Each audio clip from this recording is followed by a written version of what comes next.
Linda Barcz from the Barcz Company taking your plant calls at 270-9933. That sure is green.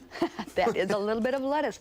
Right now, there are so many things at our garden center. I mean, I was like a kid in a candy store. I didn't know what to bring, so I brought a little bit of everything. So lettuce and, of course, all these cute little miniatures that typically would be used for topiaries makes it easy for me to bring in evergreens. And, of course, we have full-size ones, too. And make sure that when you're buying things, like I have an example of this cute little Japanese maple way up behind this pink heather, which is very attractive.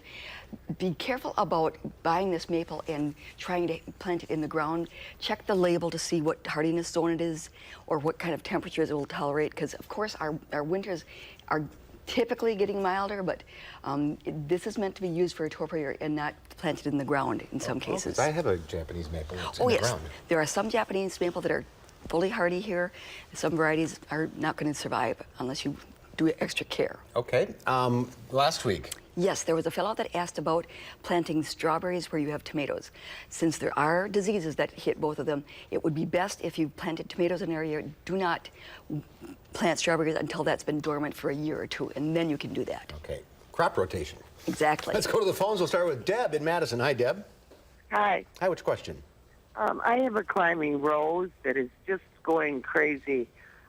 Is it okay to prune branches that are, I mean, it's coming all the way out into my yard now. Some of those climbing roses, when they are vigorous, see, and we had a mild winter, so everything survived. Yes, you can certainly prune it now.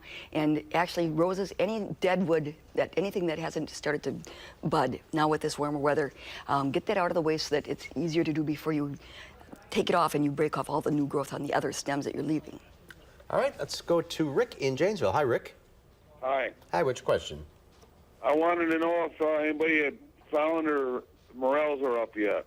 I don't know. I think that, that rain that we had, typically, I bet with this warm weather, things are going to pop. If it's moist enough in the area where you typically go gathering them. I have some friends that are morel hunters. I should have asked them. It might be a little early. It might be, but with this warm weather, things are going to suddenly come as long as we had enough rain first. All right, Bonnie in Partyville. Hi, Bonnie. Hi. Hi, which question? Okay. I have a forsythia bush that has not bloomed again. Now, did it bloom last year? It's healthy. It looks good afterwards, but it never blooms.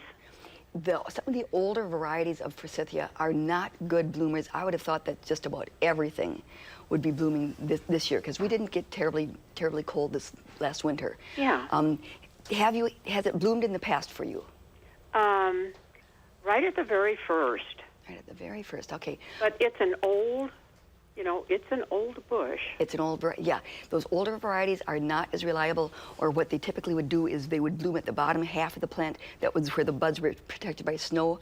But the new varieties of forsythia are much hardier. Maybe you want to replace it. Maybe try a new one, yeah. Yeah, all right, let's go to Joyce in Beloit. Hi, Joyce. Joyce, you there?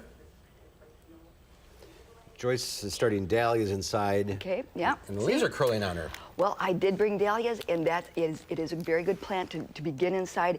And if they're curling, I would definitely check to see if there's any aphids as a possibility, or just, with this warmer weather, if you have the opportunity to put it outside during the day, move it in at night yet. But those plants are going to like the natural sunlight. Don't put it in southern, real bright light, indirect. Yeah, everybody's getting really antsy. They want to get out there, but it still freeze. Yes, and check, definitely, till mid-May, and watch the nighttime temperatures, because sometimes people put things out to harden off and then bring them in if it's going to get cold at night. My neighbor's wearing out her sheets by covering everything up every night. You know who you are, Karen. Okay, we're out of time. If you're on the line, stay there. Sorry, I swallowed wrong. You're back next week. We'll see you then.